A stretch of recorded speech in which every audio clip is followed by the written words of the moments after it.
Canal 1 presenta En la Polémica, con el auspicio de... Las cosas buenas las celebramos con la mirada en alto. Juntos podemos lograrlo. Universidad Regional Autónoma de los Andes. Uniandes, a la altura de tus sueños. Así como ellas cuentan contigo, tú cuentas con tu cuenta. Ahorra en Banco Guayaquil, único banco ecuatoriano con calificación AAA. Está por venir. Saludos cordiales, Ecuador, gracias por estar con nosotros. Este es el programa En la Polémica.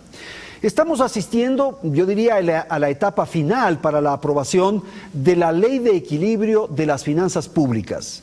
El gobierno aspira a recaudar 330 millones de dólares como consecuencia de esta reforma tributaria. Pero el proyecto de ley también tiene otros afanes, como el implementar incentivos para el uso del dinero electrónico. Se dispone de restricciones para la salida de divisas del territorio nacional, al tiempo que se favorecen ciertos estímulos para el pago del IVA sobre la base justamente del uso de los sistemas digitales de pago. Hay temas como la discrecionalidad que tiene el presidente de la República de disponer de recursos para la asignación, sea para arriba o sea para abajo, del 15% de las asignaciones a los gobiernos autónomos descentralizados. Se dispone de una exoneración tributaria a la empresa que contrate con el Estado y cuya inversión supere el 5% del Producto Interno Bruto, lo cual se podría concluir que se está legislando con dedicatoria. Sin embargo, lo más sensible en términos populares es el tributo que deberán pagar la cerveza, las bebidas azucaradas y las gaseosas. Hay incluso propuestas que han surgido en el transcurso del debate. Se plantea, por ejemplo, ahora establecer tributos a los denominados snacks. Es evidente que el proyecto preparado por el gobierno no ha estado preparado a sí mismo, no ha estado trabajado con detenimiento, a tal punto que se establecieron ciertas decisiones con evidentes errores, yo diría hasta de sentido común. Me refiero, por ejemplo, al impuesto establecido a las prótesis y otras ayudas ortopédicas, además del cobro de un impuesto a la renta para las pensiones de los jubilados. Estos son algunos aspectos de lo que vamos a tratar durante el presente programa de En la Polémica. Agradezco la presencia de Franco Romero. Franco Romero es asambleísta por esta alianza entre Madera de Guerrero y el Partido Social Cristiano. También nos acompaña Gilberto Guamangate. Gilberto Guamangate es asambleísta por Alianza País. Está con nosotros en el estudio de Canal 1 Byron Pacheco. Él también es parlamentario, es asambleísta por el movimiento Avanza. Y agradezco la presencia del economista Fernando Buendía, él es asesor parlamentario. Gracias entonces a los caballeros que nos visitan aquí en nuestra estación y, por cierto, a los televidentes. Dejo expresa constancia que las manifestaciones, los testimonios o declaraciones que se formulen durante este espacio de opinión son de exclusiva responsabilidad de nuestros invitados. Fernando, quisiera empezar con usted, si es tan amable, en atención a que usted ha hecho un seguimiento de todo este proceso, es asesor de la comisión que trata el asunto. ¿Cuál podría ser la filosofía, si cabe el término, o el concepto con el que está elaborado, preparado, diseñado este proyecto? Adelante, le escuchamos. Muchas gracias. Gracias también. Solo dos antecedentes. Uno, la Constitución del Ecuador instaura el Estado constitucional de derechos, que obliga al Estado a garantizar la provisión de un conjunto de bienes públicos que están contemplados en la Carta de Derechos de la Constitución. Y para la financiación de estos bienes, no habiendo ingresos permanentes suficientes, la única forma de un Estado moderno financiarse es a través de los tributos. En el país, desde el año 2007 hasta la presente, se han hecho alrededor de 12 reformas tributarias que no han provocado un incremento de los impuestos, incluso han bajado algunos de estos impuestos sobre el conjunto de la población. pero sí han permitido un incremento de la recaudación de 4.500 millones de dólares a 15.000 millones de dólares, ¿Pero usted cree que afectando eso obedece principalmente exclusivamente a la reforma la evasión tributaria, y la Fernando? elusión? Las reformas han sido un instrumento potente para fortalecer la institucionalidad. El principal tema ha sido el fortalecimiento de la capacidad de recaudación, evitando la evasión, la elusión, aclarando los conceptos, etcétera. Esta reforma se inscribe dentro de este proceso, de manera que no es una cosa fuera, y está inserta dentro de esta filosofía. Por tanto, tiene como objetivo, ¿no?, en primer lugar, el financiamiento del erario público, pero luego también lo que manda la Constitución, impulsar cambios de comportamiento, en este caso en el ámbito de la salud, y además fortalecer el sistema de la dolarización. Okay. Vamos a volver a eso y vamos a profundizar naturalmente. Byron, ¿usted qué piensa respecto al proyecto? ¿Cuál cree usted que es la idea con la que ha sido concebido esta reforma tributaria? Un modelo económico que se ha concentrado en el gasto público y que el resultado luego de 9 años es un déficit en el presupuesto general del Estado de 7.000 millones dicen unos, de 10.000 millones dicen otros, y ya se empieza a hablar hasta de los 12.000 millones de dólares. Un hueco que se trata de llenarlo, pero ¿de llenarlo con qué? Con impuestos dirigidos directamente al bolsillo de los ecuatorianos. La motivación del proyecto que viene del Ejecutivo para incrementar los impuestos a los consumos especiales, dicen los oficialistas, ¿es para qué? Para prevenir la salud, para fortalecer el aparato productivo, para cuidar la dolarización y para generar empleo. Si se trata de prevenir la salud, muy bien, les creo, la buena intención de tratar de prevenir enfermedades, pero el camino es equivocado, completamente equivocado. Las gaseosas, los jugos, los tés, no son parte de la canasta básica, pero son productos de consumo masivo. 930 millones de dólares generaron en el 2015 en ventas, 930 millones de dólares, y las bebidas, los licores, incluidos los cigarrillos y la cerveza, generaron como tributos 435 millones de dólares. Entendemos de que por último, lo que se pretende es lo que han dicho, 300 millones de dólares este año y 500 millones de dólares el próximo año en base a impuestos que son de consumo popular. Y lo dijo el doctor Alexis Mera, no lo dice este asambleísta. Si no se ponen estos impuestos, no van a tener con qué pagar el bono solidario. Así es que creo en la buena intención del gobierno de prevenir enfermedades, pero el camino es equivocado. El impuesto es recaudador. Gilberto, la idea es tener un impuesto para recaudar, para obtener recursos, para atender las necesidades de un Estado obeso, como se señala. Y el tema de la salud es un poco para la venta, para el mercadeo del proyecto. Algunos elementos que creo que son necesarios enfocar en este día.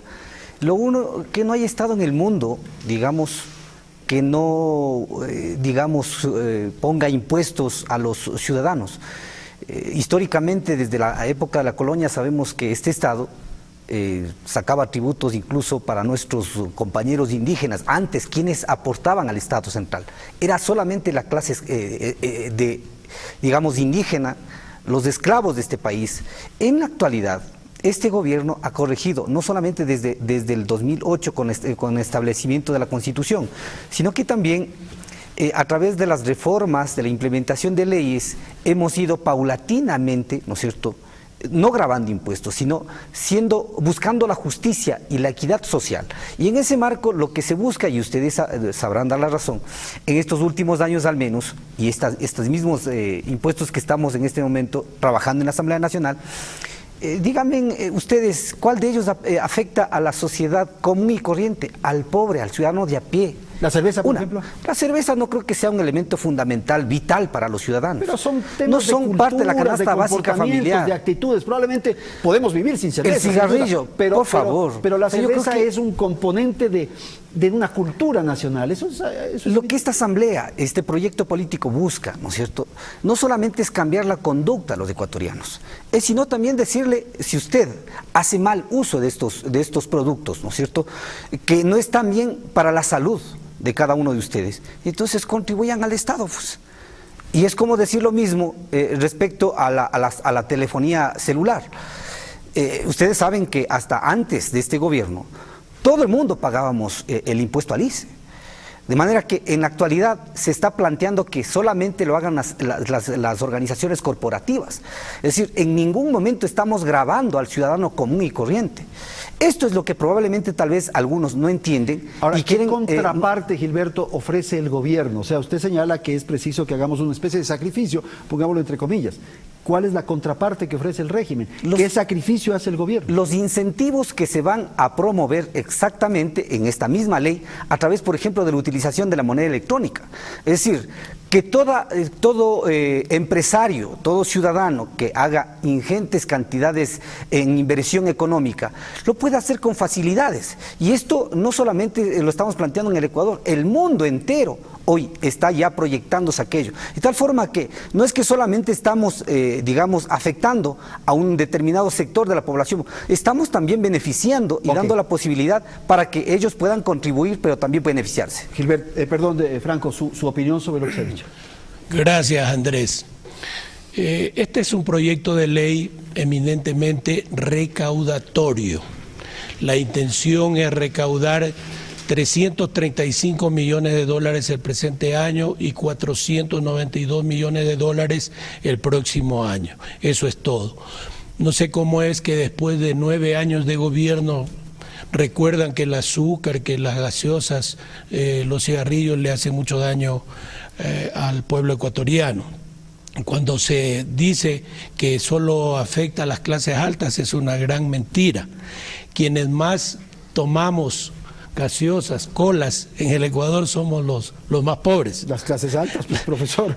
Y todas las clases. Yo vengo diciendo general, que popular. Esta es una bebida democrática y universal, porque se prepara con los mismos obreros en la misma fábrica, el vaso de cola que se toma el obrero de la construcción, el académico en la universidad y el señor presidente de la República.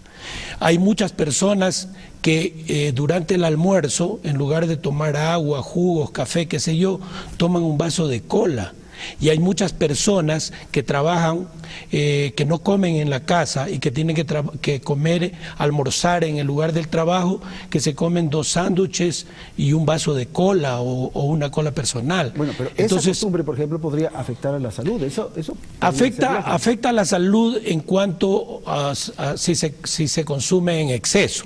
Y yo lo dije en el primer debate y muchos colegas del oficialismo me criticaron por eso, porque yo dije que el consumo de azúcar es necesario, que lo malo es el exceso. Claro. Y pongo un ejemplo, el consumo de carne de res en exceso también hace daño porque eleva el ácido úrico. El consumo de carne de cerdo también hace daño en exceso porque eleva el colesterol. Y así por el estilo, y decía en son de broma que el exceso del consumo de arroz hace crecer mucho la barriga.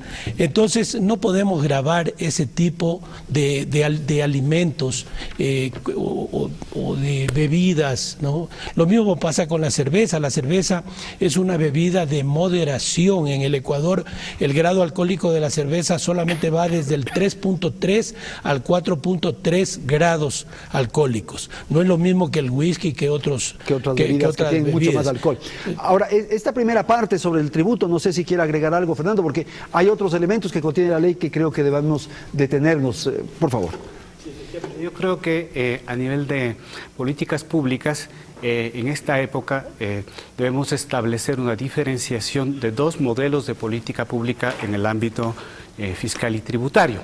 El modelo argentino, incremento del 500% del costo de la electricidad, incremento del 300% del costo del agua, incremento del 150% del costo del gas, incremento del 150% del costo del transporte, reducción del presupuesto de la educación del 6% al 3% del PIB. Es decir, eso es un paquetazo no liberal para cubrir las necesidades de financiación del Estado.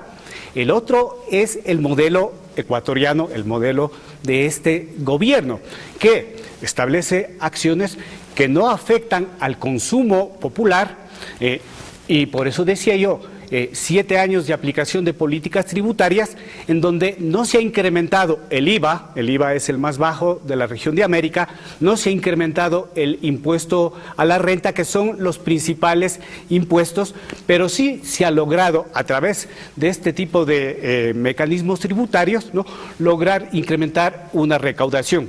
Estas medidas efectivamente no digamos, afectan a las necesidades básicas de las familias y por el contrario, están orientadas en una perspectiva. La Organización Mundial de la Salud y la Organización Panamericana de la Salud han establecido con claridad que las medidas regulatorias de la política pública contribuyen efectivamente a poder enfrentar los problemas de la salud pública. Es lo que ocurrió con el cigarrillo. En los años 70 se fumaba hasta en los hospitales públicos y ahora efectivamente pues se persigue a las personas que incluso están fumando. En este caso hablamos de un problema que tiene una enorme gravedad. La principal causa de muerte en el Ecuador ahora se origina en la diabetes, precisamente por el consumo de estas enfermedades. Yo tengo entendido que los accidentes de vehículos es el mayor... El primer lugar ya lo tiene la diabetes. Y debo decir además que en la estadística de morbilidad se señala que entre los ecuatorianos, entre los 19 y 60 años, el 62% ya tiene problemas de obesidad. Y quiero decir, el problema de la obesidad no es un problema sencillo, el problema de la diabetes no es un problema sencillo, sino un problema social que tiene enormes repercusiones. Una persona con enfermedad no puede trabajar, si es obesa tiene problemas para poder desenvolverse. Esto tiene un enorme costo en las familias y en la sociedad. En el caso ecuatoriano no se inquietaron de representa hace 700 millones Fernando, de dólares. Ahora les entra la inquietud, la preocupación. Sí, yo por eso insistí. Se trata de una medida del presidente de la comida chatarra, por ejemplo. Ahí quedó. Efectivamente, se trata de una medida de recaudación. Ese es el propósito. Pero de las múltiples opciones, el gobierno podría haber subido 2 puntos en el IVA y arreglado el problema. Es el impuesto más rápido, más directo. Opta por este tipo de medidas porque hay una filosofía y una concepción. Es decir, aparte del objetivo de recaudación, está el objetivo de mejorar el comportamiento de las personas. Bueno, yo tengo que debatir, que ustedes no enfrentan. Bueno, como Fernando me mira a mí cuando... ¿En qué orden vamos? Debatimos. Como Fernando me mira a mí cuando habla de Argentina, tengo que decir que yo soy un gran conocedor de lo que pasa en Argentina. Primero que he viajado, he estado en Buenos Aires, y segundo que a través de la televisión internacional sigo, no, es que quiero llegar al punto, sigo la política argentina y lo que pasa en la sociedad argentina. Macri ahora ha tenido que verse obligado a elevar esos precios como consecuencia de la irresponsabilidad de los gobiernos populistas y demagógicos anteriores, pues. La sociedad argentina está acostumbrada, es muy paternalista, quiere que le regalen todo y así no funciona. Lo mismo va a pasar a nosotros, a quienes gobernemos después de Correa, pues. Paquetazos. Por Dios, no paquetazos, pero tomar medidas realistas, objetivas, poner los pies sobre la tierra, que es lo que no quiere hacer el presidente de la República. Por eso yo le he dicho al señor presidente de la República, si usted no está dispuesto a admitir que ha fracasado su proyecto político y económico, que vivimos una crisis económica profunda, de un paso al costado. Yo estoy de acuerdo, por ejemplo, no queremos llegar la mayoría de los ecuatorianos a los extremos, ni que se le pida la renuncia al presidente de la República, porque tiene que cumplir con un periodo, ni aquellos sectores de oposición que todo ven negro en las actuaciones del gobierno, que no ha servido para nada lo que ha hecho el gobierno en estos 9 años, ni aquellos sectores del oficialismo que creen que no se han equivocado en nada. Es la difícil situación de Avanza que compartieron el régimen durante 80% de la administración. Entonces ahora tienen que moverse en un espacio difícil. Para nada. Nosotros no somos de aquellos que necesitamos subirnos en los hombros de una persona o de un líder para llegar a una posición, a una ubicación o a una candidatura o a ser designado. Nosotros caminamos con nuestro propio patrimonio político en base a las características de nuestros líderes. A ver, Andrés, la Organización Mundial de la Salud, hacía referencia Fernando, indica también, entre sus recomendaciones, de que se tiene que cargar impuestos a los productos, en el caso de las bebidas alcohólicas, las que más daño producen. El licor puro, una botella de anisado, cualquier marca de licor, tiene 40 grados de alcohol. Una cerveza tiene entre 3.7 y 4 grados de alcohol. El 80% del impuesto a los consumos especiales en el país, de todas las bebidas que contienen alcohol, lo pagan las cervezas. ¿Por qué vaya apuntado el impuesto? ¿Y por qué se le duplica prácticamente de 6,24 llega a cerca de 12? Y el de los licores se le sube un punto, porque al de los licores propiamente dichos, no al trago, al ron, al whisky, ya la han exprimido, ya no tienen a dónde más. Pero en la cerveza está el 80%. A ver, Gilberto, ¿vamos a provocar? Lo que se busca es equiparar, ¿no es cierto?, los precios que inicialmente fueron impuestos a los licores y que la cerveza inicialmente, digamos, no tenía ese mismo costo. Hoy en día se equipara entre la cerveza y los licores, por un lado. Pero hay que dejar claro ahí, en el tema de la cerveza artesanal, y lo fundamental de esto es que nosotros hemos escuchado, y la comisión, ustedes son testigos, de que han venido ciudadanos de varios sectores de las provincias del país, han propuesto que, por ejemplo, las fábricas compren directamente el licor artesanal de los productores. Eso está recogido en la propuesta y es un gran avance. ¿Pero cuánto pesa en el mercado la cerveza artesanal? ¿Qué significa eso? Menos del 1%. Aquí lo que queremos dejar claro es lo siguiente, Simón y compañeros. Nosotros, en todas las reformas que hemos hecho, jamás hemos ido en contra, sobre todo, del productor artesanal, del productor ecuatoriano. Siempre se ha buscado garantizar el mercado local.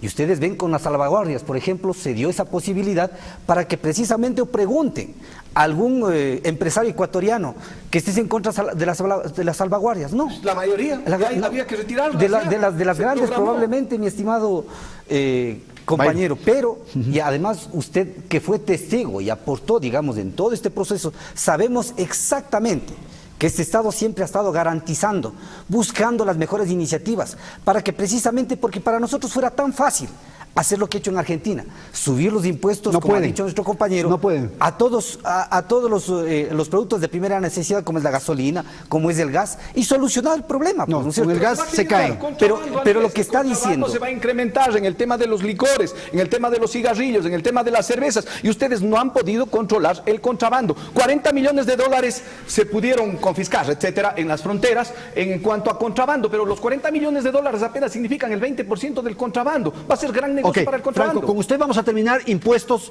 a las cervezas y a los licores para ir a los otros temas. Lo manifestado por Fernando y Gilberto me llevan a pensar, y creo que a todos quienes nos estén viendo, que el problema es filosófico. El gobierno cree que ayudando a los cerveceros artesanales, a grupitos pequeños, soluciona el problema. No, señores. Hay que gobernar para todo el país, hay que gobernar para los 15 millones de ecuatorianos. Aquí se ha hostilizado en todas esas 12 reformas tributarias que han habido ya antes de esta. Se ha hostilizado, se ha perseguido al sector privado, al sector que genera plazas de trabajo y de empleo, que paga impuesto a la renta, que paga IVA. Ese es el gran problema. Por eso el fracaso del gobierno, porque no hay confianza en este gobierno. Esto no les va a servir los 335 millones, ni siquiera para pagar 15 días de burocracia, porque la burocracia vale 800 millones de dólares por mes. Ese es el gran problema. El problema es conceptual. Es más, cuando yo lo escucho hablar a Gilberto y a Fernando, yo los entiendo a ellos y veo que las intenciones probablemente son buenas, ¿verdad? Y en el caso del presidente de la República también. Creo que es un hombre bien intencionado, pero equivocado, que cree que hay que sacarle del bolsillo a unos para darles a los otros. No, señor, hay que generar riqueza, hay que apoyar a la empresa privada. Ese es el concepto de los tributos, pues. Repartir, democratizar los dineros. Pero es un concepto equivocado. ¿Cómo va a ser equivocado? Pero hay ahora yo tengo que ayudarles a ustedes. En la canasta familiar, Fernando, la leche. ¿Por qué no nos preocupamos de la leche? Vamos en orden, vamos en orden. Los ganaderos y los productores de leche. Vamos en orden. Dejemos que termine. Eso deberían preocuparse. Andrés, con esto concluyo. Está bien pagar los impuestos, pero no tiene que ser exagerados. No tiene que ser exagerados tampoco, porque se vuelven confiscatorios, porque ya no estimula al empresario a seguir trabajando. Veía un reportaje hace poco acerca de Zaruma, una de las ciudades más bellas de este país, de mi provincia. Y me enteré que cuando se explotaban las minas en la época de la colonia, solamente un quinto era para la corona, o sea, el 20%. Imagínense ustedes, siendo colonia, apenas nos cobraban el 20%. Aquí este gobierno ha intentado imponer gravámenes del 75%, por Sobre favor. eso solamente Sí, dos puntualizaciones. Tengo que ir a un corte. Sí. De los 4.500 millones que se cobran en el año 2007 a los 15.000 millones, no ha aumentado la tasa, es el mismo impuesto, solo que se ha recaudado y se ha cobrado. Con lo cual quiero decir que en Pero no está bien 190 esa años de apreciación, historia Fernando. del Ecuador, Yo no en coincido eso. 190 años No. de historia del Ecuador, se ha estado eludiendo. Es decir, la evasión tributaria era un deporte nacional. Una segunda puntualización, los estudios que se hacen respecto del esfuerzo fiscal, la CEPAL señala que el Ecuador está por debajo del promedio latinoamericano y muy por debajo, supuesto, de los países de mayor desarrollo. Con lo cual quiero decir que no es verdad que estamos atorados y atascados con impuestos. La recaudación no que ha teníamos la mejorado tan costumbre de pagar notablemente y no ahora obedece estamos única obligados y a pagar. exclusivamente Pero así al es como sistema. funciona un Estado moderno. La economía creció. La economía creció. La Con economía 300.000 creció millones de dólares y la del gobierno recaudación fiscal mejoró. incrementó. Corte comercial, volvemos en un instante.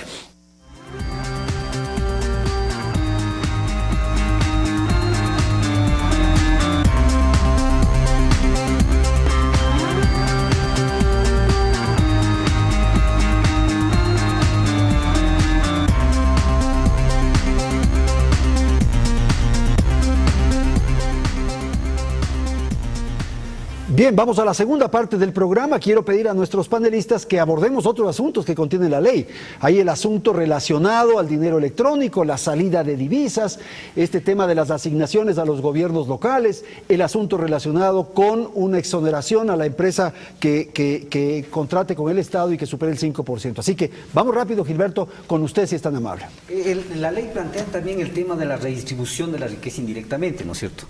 ¿Qué tiene que ver este tema y que es algo fundamental que entendamos?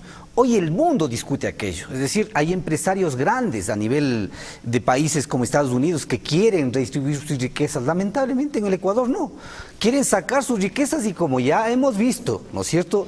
Y con esto de los papeles de Panamá seguramente en el futuro vamos a llegar a entender cuántos empresarios están invirtiendo aquí en el Ecuador sus recursos. Lamentablemente esto no quieren entender, pero bueno, lo importante de esto es que, por ejemplo, ¿no? Hemos tratado el tema de los beneficios para importaciones de vehículos. ¿Quiénes se beneficiaban de esto? Los discapacitados comunes y corrientes del Ecuador. No. Pero bueno, no ese es un error administrativo, Gilberto. Sí. Si no hay un control adecuado, si es que era una posibilidad, una ventana abierta para la defraudación, para el abuso, es un problema administrativo. Lamentablemente, ¿no es cierto? Aquí en el Ecuador siempre ha habido esta posibilidad de utilizar las leyes a conveniencia. Y allí, finalmente, los que han terminado beneficiando son terceros, no directamente los que debían discapacitados. ser, claro. Entonces, lo que estamos buscando aquí es tratar de regular aquello, tratar de buscar una alternativa que permita, por un lado, que se beneficien quienes deben beneficiar, por otro lado, que paguen los que deben pagar y no evadan, porque es una forma también de evasión, Claro, por supuesto. Es trampear, Esto por un lado. es Por otro lado, de acuerdo a de lo que mantenga la caja fiscal, se tiene que hacer la redistribución de la riqueza a los gobiernos seccionales, porque es muy fácil, ¿no es cierto?, que un alcalde de cualquier lugar del país salga a decir que no le mandan los recursos a los ecuatorianos, cuando también forman parte del Estado ecuatoriano. Bueno, pero esa discreción que se le da al presidente de la República es gravísima para los municipios, para los consejos provinciales y juntas parroquiales. ¿Cómo planifica, Gilberto, si sabes si a mitad de año el presidente les quita el 15%? Es que cualquier gobierno en el mundo, y aquí en el Ecuador, sea el presidente Correa, cualquier presidente, si no tiene los recursos en caja, ¿en base a qué cantidad hace la repartición para cada uno de los gobiernos seccionales? ¿Cómo planifica el gobierno local? Y allí tenemos la predisposición, Okay. ¿no es cierto?, para que precisamente el gobierno central pueda hacer en base a los recursos que tengan y contengan en la caja. Redistribución de la riqueza que toma el camino equivocado, lo único que hace en un país es ampliar la pobreza. Si ya está agotado el modelo desde el sector público, desde el Estado central, para hacer todo y olvidándose del sector privado, que siempre ha estado aquí en el Ecuador generando trabajo, empleo, producción, productividad, estamos mal. La alianza público y privado, nosotros la respaldamos. Ustedes tienen 100 votos o tenían 100 votos en la Asamblea Nacional. ¿Cuántos estuvieron al momento de votar este proyecto de ley? 75, 76. Nosotros estuvimos los 5 legisladores. Revisen el histórico. Fernando, tú eres asesor parlamentario. Revisen el histórico de las votaciones de país. Han estado los 100 siempre. No, señor. Pero al menos ¿no? Gilberto A ver, Guardiola siempre. Andrés, la cadena de valor se ve afectada. ¿Qué es la cadena de valor? Cuando tenemos que aprovechar y meterle mano al sector privado, se está afectando la cadena de valor. En el tema de bebidas azucaradas, de licores, Por ejemplo, etcétera, ¿cómo etcétera. afecta? A ver, el dueño de la plantación va a disminuir su inversión en la plantación de caña. El zafrero va a disminuir sus ingresos porque va a tener que cortar menos caña. El que transporta desde la plantación al ingenio para que llevar este producto, la materia prima para que sea transformada en azúcar, va a disminuir sus ingresos. El producto final termina allí la cadena de valor. Viene la cadena de comercialización. La tienda, en la tienda el 30% de la tienda son azúcar, bebidas azucaradas, cola, té, cualquier otro tipo de bebidas. 22,000 tiendas están en el país que se verían afectadas porque se va a contraer la demanda, va a haber menos demanda. 180,000 personas están vinculadas a esas 22,000 tiendas. Si se contrae la demanda, Byron, ¿qué significa? Que la recaudación también se reduce. Pero por supuesto les va a salir el tiro por la culata en el tema de Fernando. Yo creo que es un poco exagerado el Pero volvimos a las bebidas azucaradas. Yo quiero lo del dinero Estamos electrónico. hablando del sector productivo Sí, que ya. se contrae. Solamente quiero señalar, ¿no? El tráfico de droga, siendo una actividad ilegal, ilícita, sin embargo genera fuentes de empleo. No podemos decir que estamos a favor del tráfico por las fuentes del empleo. En el caso concreto, en general, de los consumos que están siendo grabados, se ha señalado, y con claridad varios estudios, ¿no?, que se produce una cosa que se llama elasticidad cruzada, es decir, las familias van a tomar la sopa, el arroz, y a la hora de tomar algún líquido van a reemplazar el líquido con otro, es decir, con el jugo de algo, con el agua de mesa, etcétera, etcétera, de tal manera que no hay tal impacto real, o por lo menos es relativo. La recaudación no va a ser de la en el magnitud ámbito que se aspira. del La recaudación empleo. no va a ser igual.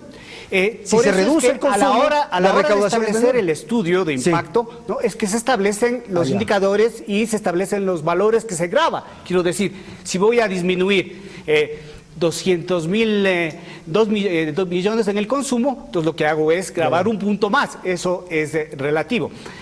Yo quisiera volver al tema de redistribución.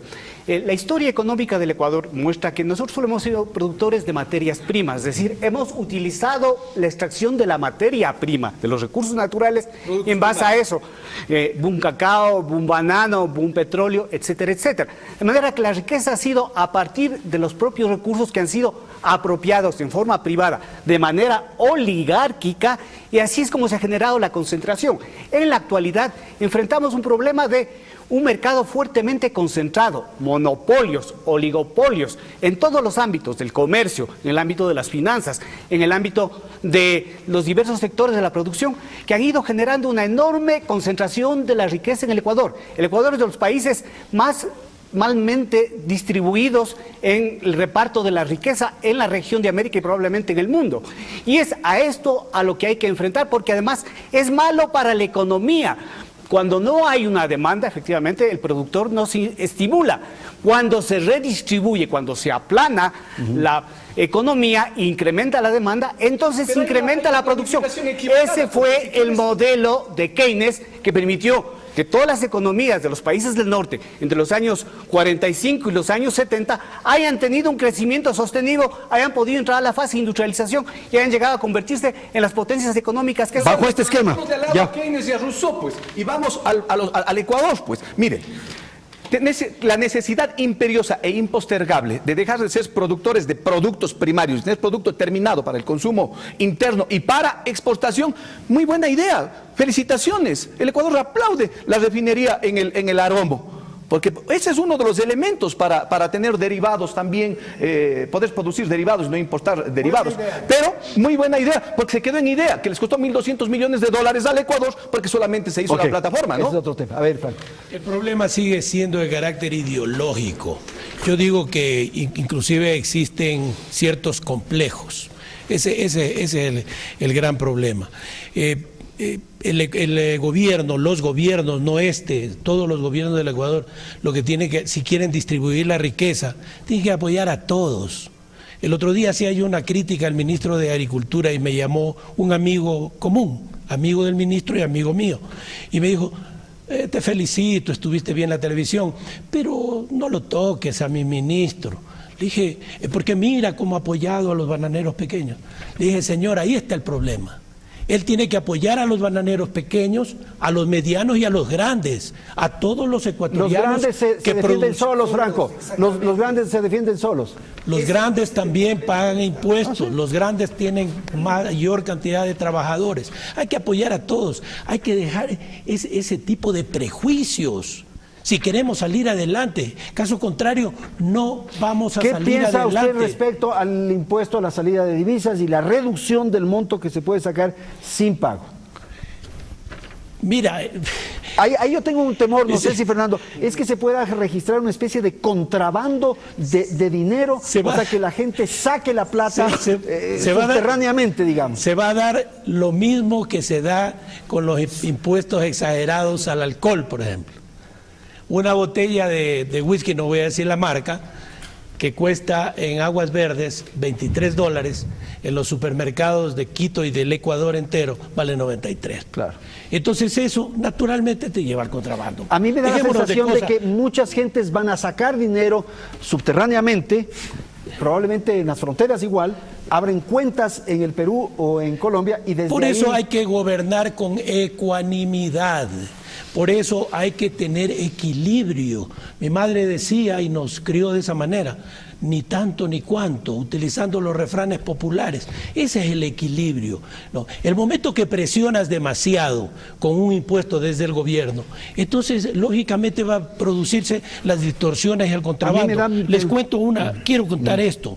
Nosotros, los bananeros, nos vimos obligados a pedirle al gobierno que nos permita pagar el impuesto a la renta en vía directa. Nosotros empezamos a pagar impuesto a la renta desde la primera semana de enero, porque nos descuentan el 2% de las ventas, no de las utilidades, de cada caja de banano que producimos y exportamos.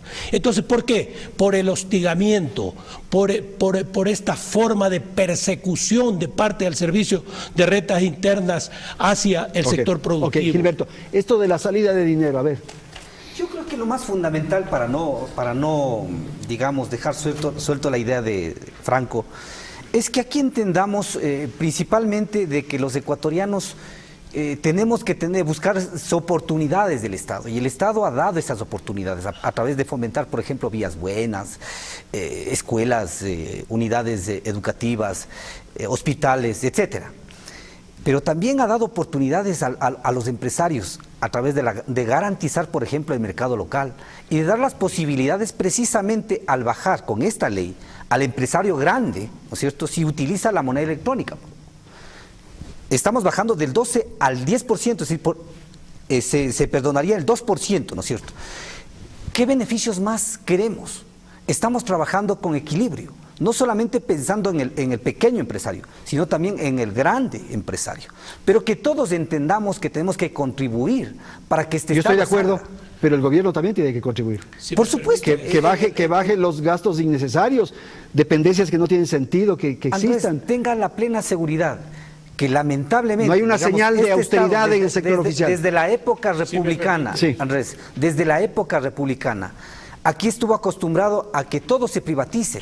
Recordemos, hasta antes de este gobierno, la salud estuvo por privatizarse, la educación, todos los elementos básicos. ¿Qué ha dado señal el gobierno de austeridad, dígame, Gilberto? Estamos buscando... Dígame una señal, aunque sea simbólica, una instrucción a los funcionarios públicos que apaguen las luces de las oficinas que no se están utilizando, por decir algo. Pero, perdón, Fernando. A ver, Franco, rapidito. Con el tema del dinero electrónico, es un peligro. El dinero electrónico, desde que está en vigencia, solamente ha logrado mover $800.000.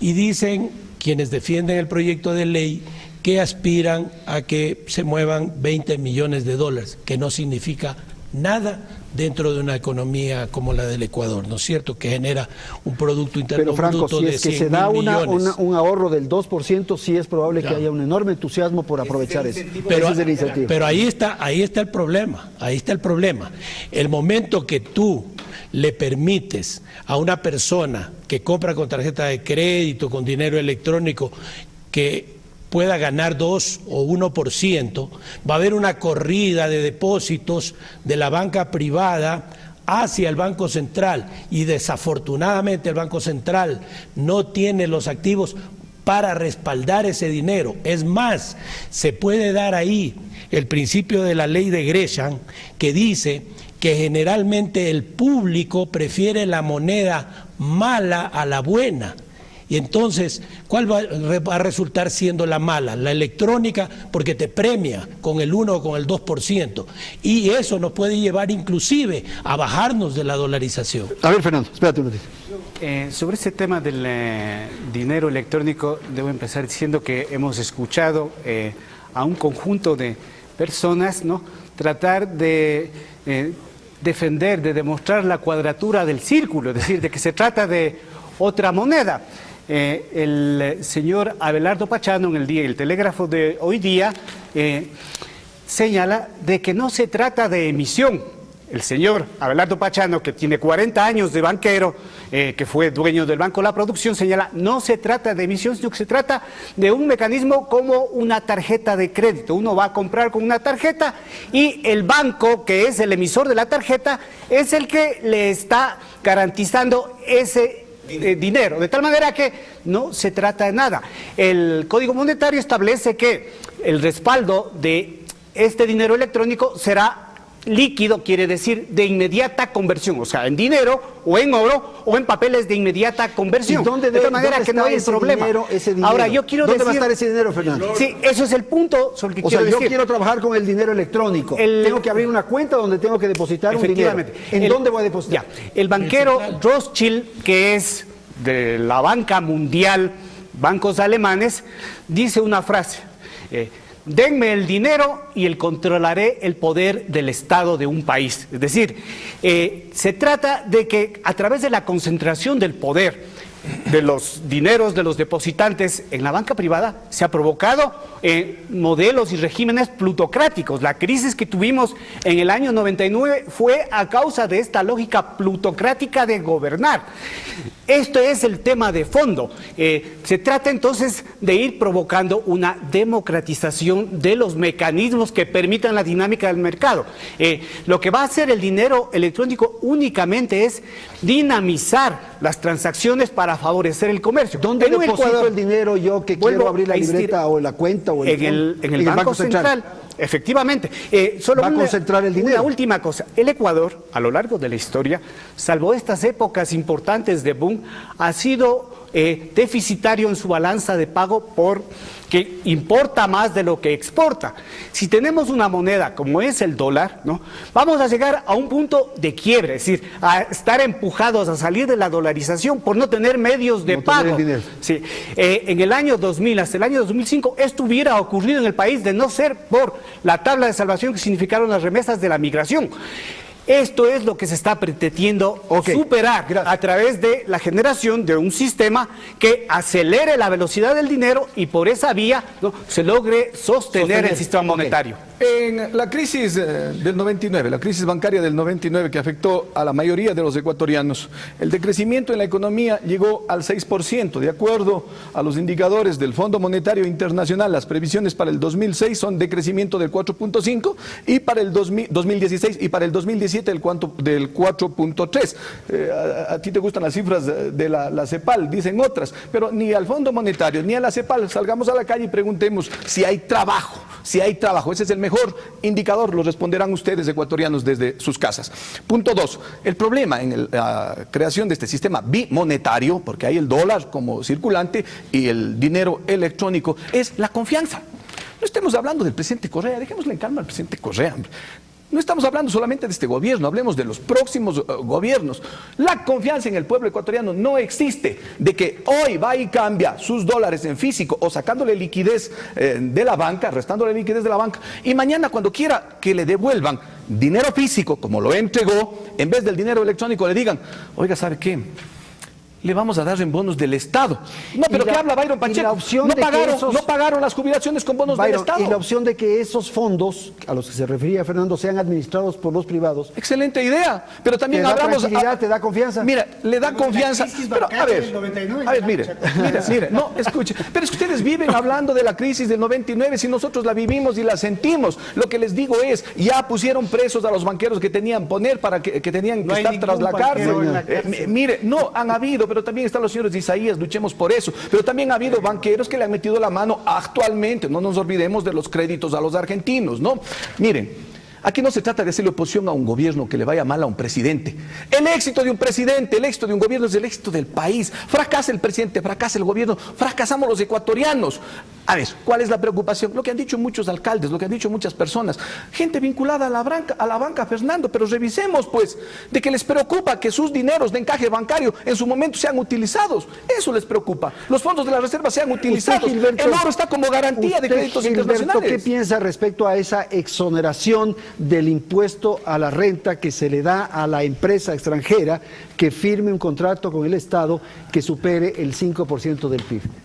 Es una garantía. A ver, partamos primero. ¿Qué empresa puede firmar? Es que a mí me parece que eso hay con dedicatoria.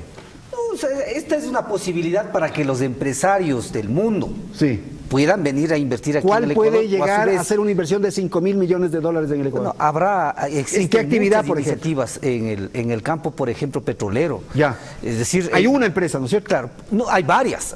Habrán varias en la refinería. por supuesto que quieran invertir. Pero yo para simplemente decir lo siguiente a Byron. ¿Qué garantía más puede tener un ciudadano cuando está respaldado por el Estado o por un banco que ya tuvo algo que decir en el 99? Pero amigo, dile al país, si es que estás hablando de la banca corrupta que hoy está dirigiendo pero es que también eso es muy difícil, Gilberto, sostener con tanta... Ecuador de una vez por todas. Byron, espérese un ratito, lo único que estoy diciendo... No sienta pánico. Yo le digo una cosa, ¿el Estado es buen administrador? A ver, el Estado... TAME, por ejemplo, es un buen ejemplo para esto que usted está Yo no he refiriendo. visto, ¿no es cierto?, un Estado en el mundo que hasta este momento haya quebrado. No existe. Si bien los estados han tenido problemas en el ámbito económico, han tenido dificultades en diferentes circunstancias, ha sido por el proceso de gobernabilidad de los presidentes de turno. ¿Y acaso que el Estado ecuatoriano era el mejor hasta el 2006? Gilberto, con todo el respeto, o nos olvidamos de mezclar a la banca en términos generales, a la del 99 con la de ahora. Díganle, Fernando, díganle, Gilberto, al país, si la banca que está administrada por el sector privado ahora es corrupta o no, pues o sea, díganos. A ninguna, no estamos diciendo nada. Controlada y regulada, quiero decir. Nada más. Pero hay un código orgánico monetario y financiero, hay un Estado, porque además hay un fondo de seguro de depósitos de $3.000 millones, ¿no?, que está soportando la crisis de cualquier banco. Es decir, cuando hay un Estado fuerte que controla, ¿no?, efectivamente se controla. Cuando se generó la crisis del 2008 en Estados Unidos, decía un banquero, el de Goldman Sachs, somos demasiado ambiciosos como para no ser regulados y controlados. Por supuesto, por el efectivamente. Estado. Entonces, porque hay una ciudadanía que controla al Estado, y además a través del voto, que a través de los mecanismos de control social está evitando cualquier exceso. No se trata de poner a unos a otros, se trata de evitar abusos y arbitrariedades. Ha habido hasta el día de hoy por parte del Estado. Ya, listo. A ver, yo solamente a lo que manifiesta Fernando puedo decir que en política y en los negocios se juzga por los resultados. Los resultados después de 9 años de gobernar la Revolución Ciudadana es el gobierno que más ha gobernado ininterrumpidamente en la historia republicana del Ecuador. Nos ha llevado a un fracaso. Vivimos una crisis económica tremenda. Un día casi lloro en una intervención en la asamblea, en el pleno de la asamblea, cuando me enteré lo que estaba pasando con una señora en el hospital de Machala y lo que pasa todos los días con los jóvenes que se gradúan, centenares de miles de jóvenes que se gradúan en las universidades y no tienen dónde trabajar. Ese es el gran problema. El problema no es ese chiquito que vamos a resolver, el de esta asociación, de esta cooperativa, que yo soy muy admirador de las cooperativas, lo he dicho públicamente, ¿verdad? No, hay que resolver lo macro para generar lo que decía Byron, confianza. ¿Cómo pueden venir los inversionistas ecuatorianos y extranjeros a invertir en este país cuando el presidente de la República todos los días habla mal, manda mensajes negativos al mundo y a los mercados. Ese es el gran problema. El problema se llama falta de confianza en el gobierno nacional. Tengo que ir a un corte comercial y volvemos en un instante.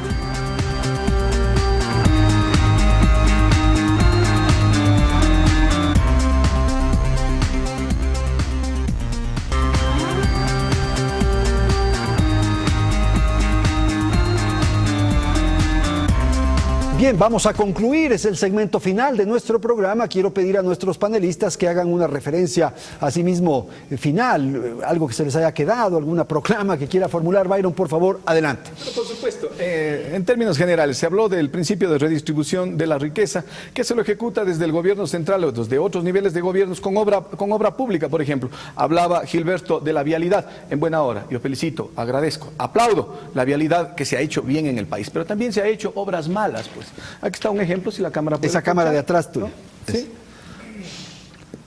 Esta es la vía Jude Vivian, 38 millones de dólares. Aún no se entrega al Ministerio de Obras Públicas y no vale.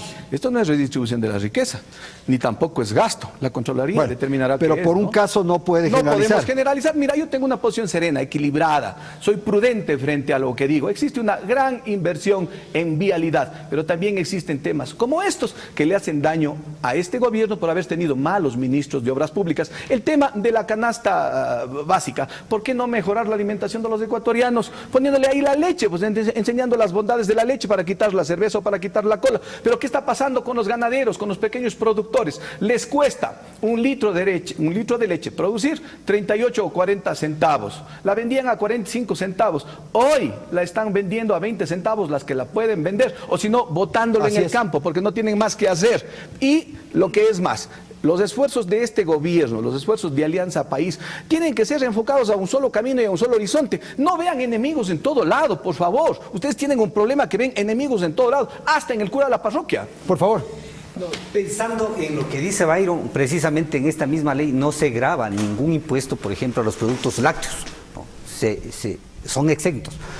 Ahora, lo otro, hay que dejar claro aquí, en el 2015 el Estado ecuatoriano no ha recibido un solo dólar por concepto, por ejemplo, del petróleo, ¿cierto?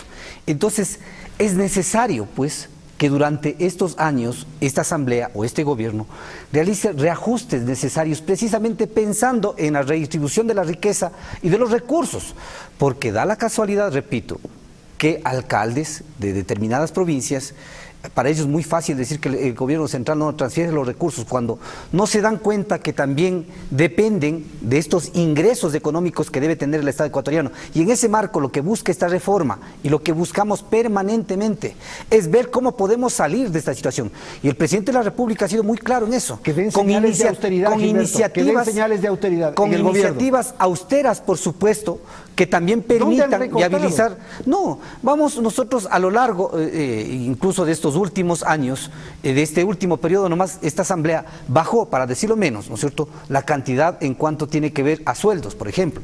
Y ahí estamos demostrando también esa posibilidad de concordar y de aportar al Estado. En ese sentido, vamos siempre a trabajar, pero jamás perjudicando al pueblo ecuatoriano de a pie. Ok, Fernando. Bueno, yo creo que en general, para el momento como el país está viviendo, es necesario la corresponsabilidad de todos los actores, de todos los sectores. Esto implica también reconocer, aceptar y trabajar para limitar todos estos abusos y arbitrariedades con los que se ha gestionado la política pública a lo largo del tiempo, y que todos metamos el hombro. Pero a mí me llama la atención el doble discurso de aquellos que dicen que vamos a resolver el problema atrayendo la inversión extranjera al Ecuador, pero sin embargo tienen su plata afuera. 1.678 empresas que tienen sus dineros puestos en Panamá. La institución Global Finance Transparency habla de que entre el 2003 y el 2013 se transfirieron 25.000 millones de dólares. No se puede convocar, vengan a invertir afuera si yo tengo mi plata en Panamá. O sea, a mí me parece a mí que ahí hay una falta de intereses, pero además a mí me parece que hay que investigar porque ahí hay elementos, ¿no?, de oscuros, opacos, como son estos paraísos fiscales, que hay que profundizar e investigar. Me parece a mí que la ley que se está trabajando va encaminada en esta perspectiva. Okay. Es todo lo contrario. Yo estoy más que seguro que esa cifra que citó Fernando se queda corta. Debe haber mucha más plata del Ecuador afuera. Pero es por la falta de confianza en este gobierno. Por eso la gente se ha visto obligada. A mí me llamó un grupo de empresarios orenses hace unos 3 meses a una conversación. Y me preguntaron, me dice Franco, ¿qué realmente va a pasar? ¿Se va a caer la dolarización? ¿Qué podemos hacer? Yo le dije, señores, lo siguiente, si yo tuviera en mi cuenta corriente o de ahorros $10,000, ahí los dejaría, porque no me hago más rico ni más pobre si pierdo o mantengo $10,000. Pero si yo tuviera $1 millón en una cuenta corriente, yo sí pensaría en la posibilidad de sacarlos. ¿Por qué? Por la incertidumbre que tenemos y la desconfianza que tenemos en este gobierno. Tenga la seguridad, Andrés y Fernando y amigos, que hay mucha más plata, ha salido mucha más plata del Ecuador, pero eso se debe a la desconfianza y a la persecución del presidente de la República y de este gobierno hacia el sector privado. Ok, vamos a ir a ya se acabó. Pensando mal, ¿no se tratará más bien de evasión tributaria, pensando mal? Todo se puede pensar. Vamos a ir a un corte Y y los volvemos en un corruptos instante. que han sacado la plata también. Y los que digan que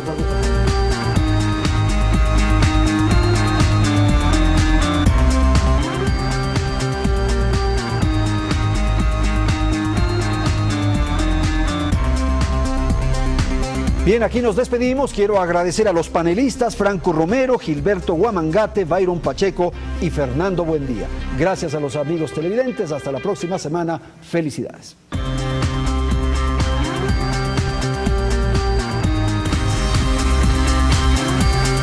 Canal 1 presentó En la Polémica, con el auspicio de...